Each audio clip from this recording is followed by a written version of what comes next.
오늘 설교의 성경 본문 말씀 전도서 3장 11절입니다. 거룩하신 하나님의 말씀입니다.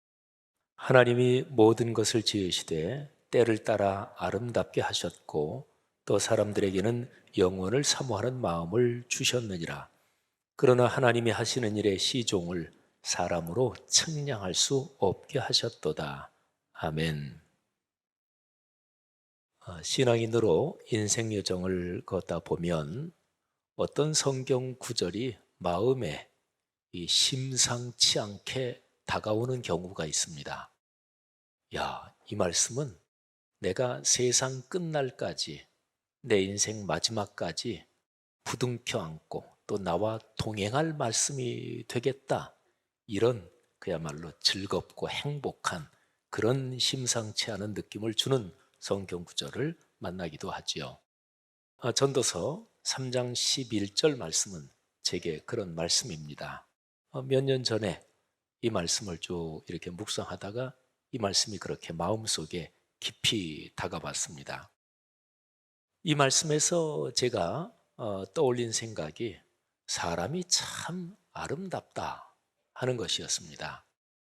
제가 교단 총회장 직무를 1년 동안 마치면서 보통 총회장으로 1년 동안 직무를 감당할 때 교단 입장에서 사회, 교계 이런저런 일에 성명서, 입장문도 발표를 하기도 하고요.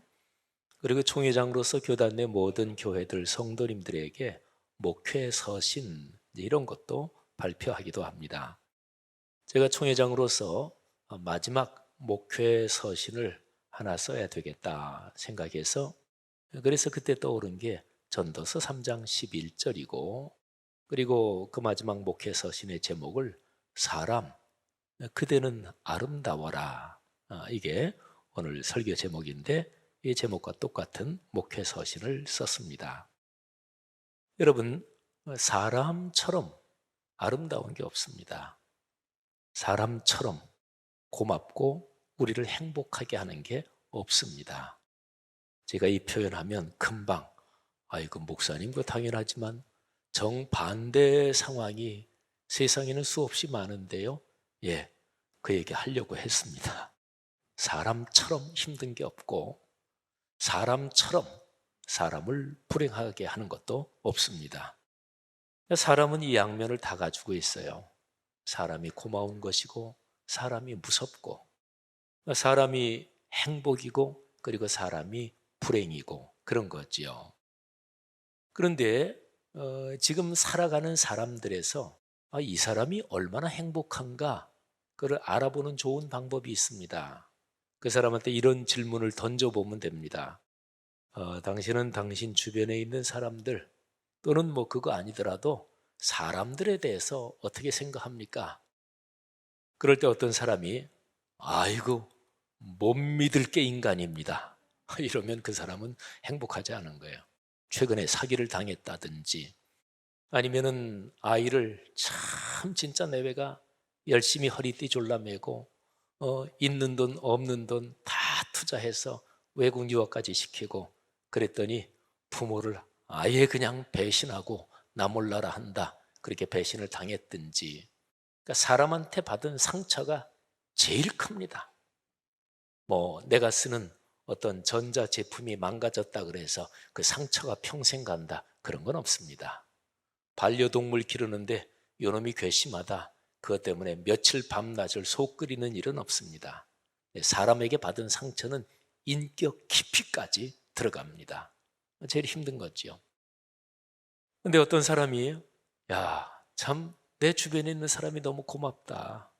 또 세상에 악한 사람, 못된 사람이 있지요. 그런데 야, 그래도 내 주변에 고마운 사람들이 있고 또 누구 생각하니까 참 감사하고 또 그분 생각하니까 야, 그분에게 내가 신세진 게 너무나 많지. 이렇게 내 주변에 같이 사는 사람들, 이 세상에 존재하는 사람들을 생각하면서 고맙다. 이렇게 지금 생각하고 있으면 그 사람은 행복한 것입니다. 제가 이제 총회장으로서 마지막 목회 서신을 쓰면서 어떤 내용을 쓸까 하다가 이제 생각난 게 그런 거예요. 사람. 참 아름다운 존재구나 하는 것이지요. 자, 그런데 좀 전에 말씀드린 것처럼 사람은 아름답기도 하고 하지만 아주 추하고 비루하기도 합니다. 그러면 사람을 이 양자간에 이렇게도 만들고 저렇게도 만드는 게 무엇일까요? 여러 가지가 있을 수 있겠죠. 근데 저는 가장 근본적인 것을 하나 말씀드리려고 합니다. 사람은 시간의 흐름 속에서 살아가지요. 뭐 이거를 넘어서거나 초월할 수 있는 사람은 아무도 없습니다. 근데 시간이 흘러가면서 사람 신체는 늙어요. 또 사람 마음도 약해지고 뭐 시간의 흐름을 당하는 사람이 어디 있겠어요. 뭐 옛날에 죽지 않으려고 불로초를 구하기도 하고 또 역사상의 동서고금을 막론하고 막강한 권력과 막강한 재력을 지닌 사람들이 죽지 않으려고 별별 수단을 다 썼지만 시간의 흐름을 막을 수 있는 사람도 없고 당할 수 있는 사람도 한 사람도 없습니다. 어차피 시간은 흘러가고 사람은 그 안에서 살아가요. 권사님들이나 우리 집사님들 중에서 팔자주름 그거를 아주 성공적으로 방어하시는 분들이 계시는 걸로 제가 알아요. 성공적으로 열심히 방어하시고요.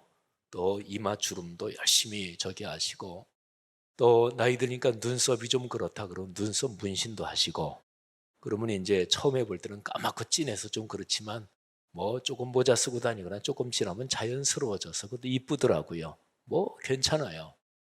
또 눈꺼풀이 자꾸 내려앉으면 또 눈꺼풀 좀 올리시기도 하고 뭐 저는 목사로서 그런 거 다 좋다고 봅니다. 문화니까. 그래서 혹시나 저는 아직 팔자주름이 명확하게 잡히진 않았는데 팔자주름을 성공적으로 방어하신 분들이 있으면 혼자만 그렇게 알고 계시지 마시고 담임 목사한테도 목사님 여기에 팔자주름 펴는 데는 아주 좋습니다. 좀 나눠주셔야 그게 그리스도인다운 거죠. 혼자만 그러지 마시고. 그런데요, 제 아무리 팔자주름 방어하고 제 아무리 눈꺼풀 내리하는 거 동그랗게 만들고 제 아무리 별별 일을 다 해도 그래도 시간이 가는 거는 못 막습니다. 그러니까 그거는 개인 판단이에요. 이 정도까지 해야 되겠다. 근데 세월이 가서 나이가 점점 더 먹는데도 끝까지 그렇게 하면 그거는 추해지는 거지요. 아름다워지는 게 아니고. 그래, 내가 남보다 한 10년은 젊어 보이고 또 이렇게 저렇게 해서 훨씬 더 건강하지만 이렇게 저렇게 몸에 손대는 거 여기까지만 해야 되겠다. 그건 이제 개인의 판단입니다. 아무튼요, 시간의 흐름을 지혜롭게 관리하고 시간의 흐름을 헤아리고 그리고 시간이 가면서 신체의 나이 또는 이런저런 거 그거를 잘 관리하고 끌어안아야 그래야 그게 인간이 사람이 지혜롭고 행복해집니다. 그러니까 참 젊은 시절에 한참 나가던 시절에 그 사람 훌륭했어. 그 사람 참 존경할 만한 사람이야. 그런데 시간이 더 흘러가면서 그러면서 시간이 흐른다. 그건 어쩔 수 없는 거다. 받아들여야 되는 게 있는 거다. 그거를 헤아리지 못하고 지혜롭게 그거를 생각하지 못해서 추해지는 사람이 세상에는 얼마나 많습니까? 많은 사람들이 시간의 흐름에 무관하게 나는 살고 싶다 그렇게 하는데 확실하게 말씀드릴 수 있는 것은 불가능한 일이니까 일찍 포기하시는 게 대단히 좋습니다. 하나만 말씀드리면 예수 그리스도께서도 시간의 흐름을 헤아리며 기다리며 사셨습니다. 예수님도 그렇게 사셨는데 요한복음 7장 8절에 보니까 예수님께서 당신의 동생 형제들이 형님 일을 하려면 좀 사람들 많이 보는 데서 대놓고 좀 일하셔야 되지 않습니까? 이번에 초막절 명절에 좀 예루살렘에 올라가서 많은 사람들 앞에서 뜻을 좀 펼쳐보시지요. 그랬는데 예수님이 그렇게 말씀하시죠. 너희는 명절에 올라가라. 내 때가 아직 차지 못했다. 헬라어로 카이로스, 하나님이 정하신 때를 말합니다. 제가 옆에 어떻게 설교 노트 하다가 독일어 써놨는데 영어로 말하면 타임, 독일 말로 짜이트. 예수님은 이 땅에 사실 때는 예수님도 하늘아버지께서 정하신 때를 이때가 언젠가 잘 헤아리면서 살피면서 사셨단 말이에요. 더 밑으로 요한복음을 읽어 내려가다 보면 요한복음 12장 23절 24절에 예수님께서 이렇게 말씀하십니다. 드디어 인자가, 예수님이 당신을 가리키시는 표현이지요. 인자가 영광을 얻을 때가 왔도다. 근데 여기에서 얻을 때, 이거는 헬라어로 호라, 이거는 그냥 시간 이런 겁니다. 영어로 말하면 아우어, 독일 말로 말하면 슈tun데, 그러니까 드디어 그 시간이 왔다. 예수님은 이방인들 몇 명이 예수님을 좀 뵙고자 한다는 얘기를 제자들한테 듣고서 드디어 내가 결정적인 시간이 드디어 왔구나, 이렇게 생각하신 거예요. 예수님은 인류 전체의 구원자로 이 세상에 오셨기 때문에 유대인 말고 이방인 다른 사람들이 당신을 찾아오는 것을 이거는 하나님이 주시는 사인이다, 이렇게 이제 딱 생각하신 거지요. 그러니까 예수님도 당신의 언제 어떤 시간에 뭐를 해야 될지 예수님도 모르셨단 말이에요. 하늘아버지께서 어떤 사인을 주시나, 그거를 헤아리면서 기다리신 거죠. 요한복음 한 구절만 더 볼까요? 16장 32절에 보면 드디어 예수님께서 본격적인 자기의 사명을 감당할 시간이 옵니다. 제자들한테 말씀하시죠. 너희가 다 도망가고 흩어지고 나를 혼자 둘 때가 왔다. 예수님께서 홀로 십자가에서 죽임을 당하시는 그 시간을 말한 거죠. 예수님은 여기서 아주 의미심장한 말씀을 하십니다.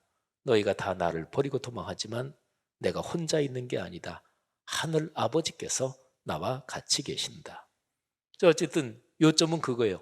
예수님도 시간 흐름을 거역하려고 하지 않으셨고 뛰어넘으려고 하지 않으셨고, 예수님도 시간 흐름을 헤아리시면서, 그리고 하늘아버지께서 정하신 시간 그때가 언제인지 그 사인을 기다리며 살았습니다.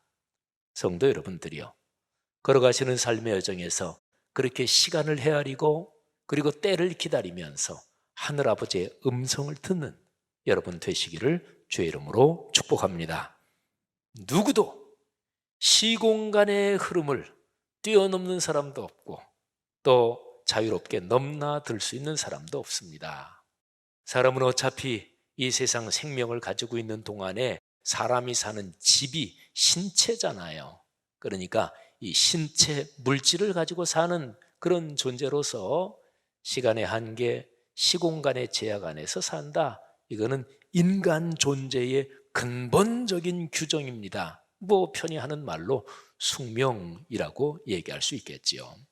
그러니까요, 삶의 지혜는, 삶을 행복하게 하는 것은 시간의 흐름을 어떻게 하면 거스르고 어떻게 하면 넘어서려고 하느냐, 이거는 불가능한 일이니까 거기에 신경을 쓸수록 불행해지는 거고, 신경을 쓸수록 이게 삶이 괴로워지는 거지요. 시간의 흐름을 끌어 안아야 합니다. 나이를 먹는 것, 몸이 약해지는 것, 어떻게 보면 자연스러운 현상이잖아요. 그걸 인정하고 받아들이는 것이 삶을 품위 있게 만듭니다. 사람이 살면서 나이가 몇 살 때가 제일 황금기일까요? 로마 시대, 예수님이 계셨던 그 시대에는 참고로 나이 30을 가장 황금기로 여겼습니다. 그래서 카이사르, 로마의 저 유명한 지도자, 황제도 했고 장군이기도 했던 그 카이사르가 자기의 동전에 자기의 얼굴을 새긴 게 그게 전부 다 30세 정도의 나이였다고 그랬지요. 자, 몇 살이 가장 인생에서 황금기일까요? 어떻게 생각하십니까? 100세를 넘게 살고 계시는 많은 사람이 아는 어떤 철학자는 내가 100세를 살아보니까 60대 중반부터 10년, 15년이 인생의 황금기다. 저는 그 철학자의 말씀을 적극 두 손 들어서 환영하고 공감합니다. 제가 지금 그 나이대에 있으니까. 그런데 연예인 중에서 요즘은 젊은 연예인이 워낙 이게 이제 이 순환 속도가 빠르니까 연예계에 있는 사람들은 어떤 연예인은 30이 넘는 거를 그냥 몸부림을 하면서 괴로워하고 그리고 죽어버릴까 이런 생각하는 연예인들도 있어요. 몇 살이 가장 황금기라고 생각하십니까? 그런데 성경은 이렇게 얘기합니다. 하나님께서 모든 때를 아름답게 하셨다. 그 얘기는 인생 나이 그 나이가 다 아름답다는 거예요. 자, 여기 계신 분들, 여기 이제 인생 연배가 다 다르실 거 아니겠어요? 80대 훌쩍 넘으신 어르신도 계시고, 또 우리 교회 90이 넘으신 우리 장수하시는 분들도 계십니다. 또 40대, 50대, 30대 다 다르지요. 근데 여기 계신 어떤 분이 아이고 목사님 나 50 후반인데 아유 지긋지긋해요. 내일 모레면 그냥 60인데 끔찍해요. 나는 30대 정도가 됐으면 좋겠어요. 그러면 지금 본인 나이가 아름답지 못하고 생각하고 계시는군요. 예, 근데 성경은 말씀하기를 때가 다 아름답대요. 어쨌든 본인 판단이에요. 아무튼 성경 말씀이 우리에게 가르치는 것을 정확하게 들을 필요가 있어요. 성경은 하나님께서 시간의 흐름을 지으셨다. 모든 때를 아름답게 하셨다고 말씀하는데 전도서 3장 11절 제일 앞부분이 그 말씀이에요.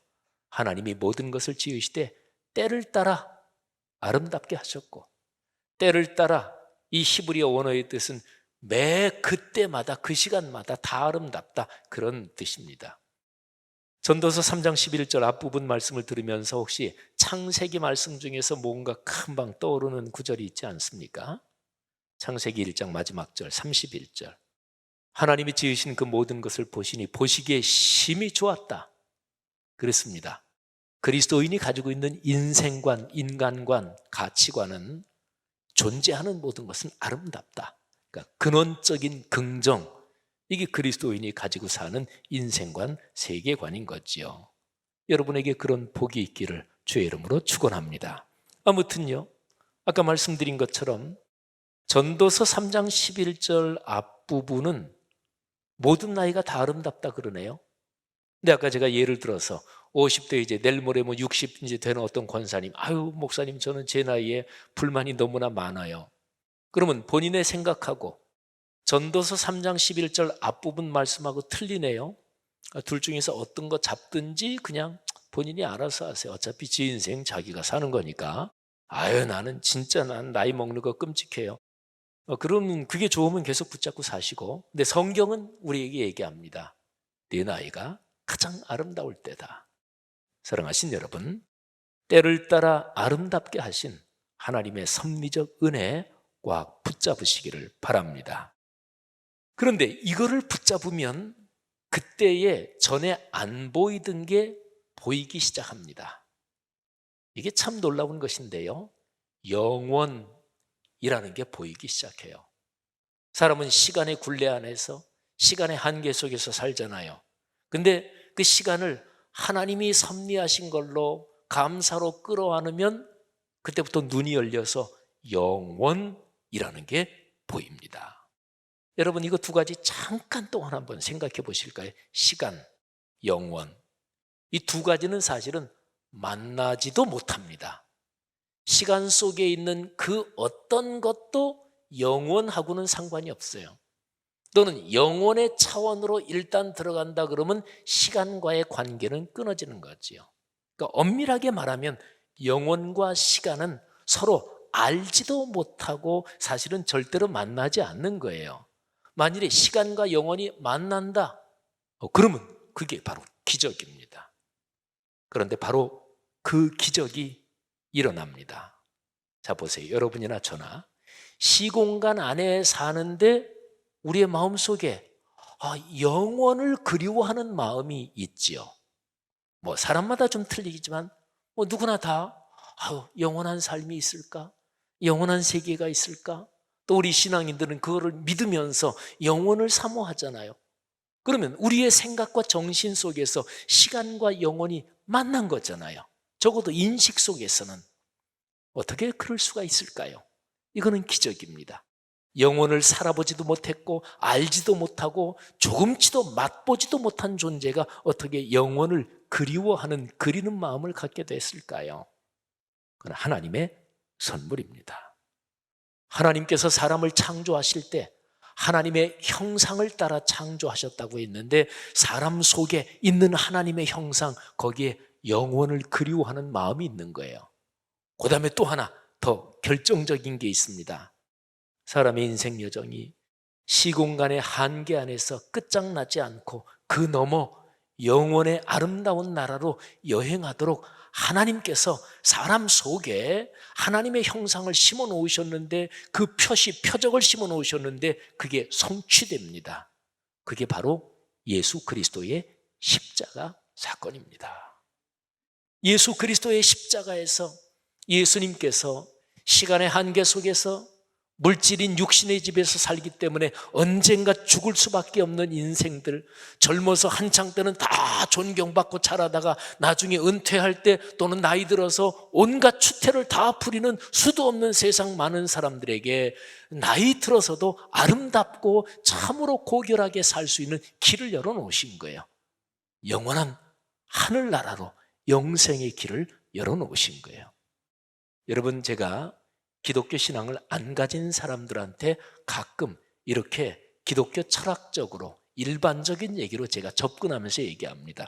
생각해 보세요. 세상에는 고등 종교라고 하는 종교들이 많습니다. 우리가 많이 아는 이슬람, 유대교, 기독교, 힌두 다 이른바 고등 종교들이지요. 그런데 한번 그냥 객관적으로 생각해 보세요. 이슬람은 여성들이 대접을 받지 못합니다. 여성들은 사람 취급을 별로 받지 못해요. 물론 제가 이슬람 종교 교리를 다 아는 게 아니기 때문에 일반적으로 나타난 현상. 힌두 신앙이 인도에서 인간 자체가 계급이 있고 태어날 때부터 불가촉 천민은 인간 취급을 받지 못하고, 당연한 일이지만 남자든 여자든 돈이 많든 적든 어떤 집안에서 태어났든 어느 지방 사람이든 사람은 고귀합니다. 사람은 참으로 중요한 인격적인 존중을 받아야 될 그런 존재입니다. 기독교 신앙에는 그게 아주 명백해요. 사랑하신 여러분, 오늘 성경 말씀 거기에서도 그런 거예요. 하나님의 형상을 따라 창조됐다. 그리고 예수 그리스도의 십자가에서 시간의 한계 속에 사는 인간 존재에게 영원으로 가는 문이 열렸다. 사랑하신 여러분, 전도서 3장 11절 가운데 있는 부분이 바로 이 내용을 담고 있어요. 또 사람들에게는 영원을 사모하는 마음을 주셨느니라. 아멘. 모든 피조물 중에서 사람만이 시공간을 인식하며 삽니다. 그래서 시간의 한계 때문에 괴로워하고, 또 그러면서 영혼을 사모하기도 하고, 또 시간의 한계 속에 있지만 어떤 시간이 흐르는 강변에서 사랑과 평화를 노래하기도 합니다. 그러니까 피조물 중에서 사람만이 영원을 그리워합니다. 하나님의 형상대로 창조됐기 때문에 그렇고, 또 예수 그리스도를 믿고 영생의 의미 그리고 영원한 나라를 아는 신앙인들은 시간의 행성에 살지만 영원의 나라를 그리워하며 사는 거죠. 그러면 이게 삶이 참 신비롭다, 이런 거를 살아가면서 문득문득 느낍니다. 여러분, 오늘 주일인데 오늘 아침에도 일어나셔서 햇빛을 보고 그랬잖아요. 또는 저 밤에 어떤 서울에서 별을 보는 게 쉽지 않지만 어떤 별을 본다, 별빛을 본다. 그러면 그 별빛은 시간이 접히고 공간이 휘어지는 광막한 우주 공간을 몇천 광년을 날아와서 내 눈에 도달한 빛의 입자일 수 있습니다. 그건 얼마나 신비로운 것인가요? 사랑하신 여러분, 사람이 살면서는 미래 때문에 불안해합니다. 미래가 어떻게 될지 모르니까. 그러니까 보험도 들고 등등등등 다 하잖아요. 앞날이 불확실하단 말이에요. 요즘은 더 그래요. 지금 기상이변 심각하고 인도는 50도까지 올라가서 올여름 무지무지하게 더울 거래요. 우리 21세기 5분의 1을 지나는 지구 행성의 인류는 올여름 아주 단단히 마음 먹고 각오해야 될 거예요. 여러분의 아들, 딸, 특별 어린 손녀, 손자들 혹시 그런 생각 안 드십니까? 어이구, 내 눈에 넣어도 그야말로 이쁜 그 손녀, 손자들 걔네들 살아갈 때 인생이 진짜 힘들겠구나, 그런 생각 안 드십니까? 미래가 불투명하잖아요. 사람은 누구나 미래를 두려워하는 마음이 어느 정도 있습니다. 그래서 다 미래를 알고 싶어 해요. 절대로 사양산업이 되지 않을 업종 하나 제가 소개해 드리겠습니다. 그런데 예수 믿는 사람은 절대로 하지 않아야 될 업종이라서 그게 좀 아쉽기는 하지만, 점치는 거, 그거는 예수님 재림하실 때까지 절대로 점치는 그 사업은 사양산업 되지 않습니다. 우리 한글 표현으로 점하다 이런 표현이 있어요. 점하다, 점치다, 또 미래를 예측하다 그런 한국말이에요. 점은 이제 한자어죠. 여러분 불확실한 상황을 뚫고 나가는 사람일수록 미신을 무지무지하게 거기에 묶입니다. 대표적인 사람들, 정치인들, 그리고 기업하는 사람들, 이 사람들이 미신, 점치고 이런 거 무지무지하게 깊이 매이는 경우가 많습니다. 왜요? 불안하잖아요. 사랑하신 여러분, 전도서 3장 11절 마지막 부분에 귀를 기울여 보시기를 바랍니다. 그러나 하나님이 하시는 일의 시종을 사람으로 측량할 수 없게 하셨도다. 명확하죠? 여러분 어떤 일이 처음 또 중간 과정 마지막 다 이렇게 될 거야 그렇게 100% 얘기할 수 있는 사람이 어디 있어요? 늘 살면은 변수가 있잖아요. 근데 하나님이 그렇게 만들어 놓으셨대요. 그러니까 미래 일에 대해서 너무나 자세하게 알려고 하지 마십시오. 하나님이 그렇게 만드셨다니까요. 최대한도로 자료를 분석해서 예측해야 합니다. 계획해야 합니다. 지혜롭게 처신해야 합니다. 그러나 근본적인 것은 시간의 흐름 속에서 어떻게 될지는 하나님의 손에 달려 있습니다. 자, 그러면 여기에 지혜가 있습니다. 모든 것을 근본적으로 쥐고 계시는 그분하고 잘 통하면 그러면 게임 끝나는 겁니다. 그잖아요. 그분이 나를 사랑하신다. 그러면 게임 끝나는 거죠. 내가 그분을 신뢰한다. 그러면 게임 끝나는 거잖아요. 근데 성경은 하나님이 사람을 사랑하신대요. 그리고 예수 그리스도를 십자가에서 당신의 아들을 죽임을 당하게 하시면서까지 우리를 구원하신 분이 하나님 아버지이십니다. 성도 여러분, 하나님을 신뢰하며 살아가는 게 이것처럼 큰 인생의 지혜가 없다는 얘기가 바로 그래서입니다. 시간의 흐름 속에서 인생 여정을 걸어가면서 이런저런 쉽지 않은 상황 때문에 고민하고 고통당하고 불안해하기도 하는 우리 인생들이 하나님을 신뢰하며 사는 것보다 큰 복이 없는 줄 믿습니다. 성도 여러분의 삶에 이 복이 넉넉하시기를 주의 이름으로 축원합니다. 하나님이 시간의 흐름을 쥐고 계십니다. 그래서 시간의 흐름을 헤아리면서 하나님이 정하신 때가 언제일까 기도하며 기다리는 그런 큰 복이 있기를. 그리고 그런 사람들에게는 미래를 생각하면 가슴이 설레요. 하나님이 어떤 축복을 주실까? 내 인생 어떤 멋진 방식으로 그런 길로 하나님이 이끄실까? 삶의 미래에 대한 이런 설렘이 여러분의 삶에 넉넉하시기를 주의 이름으로 축원합니다.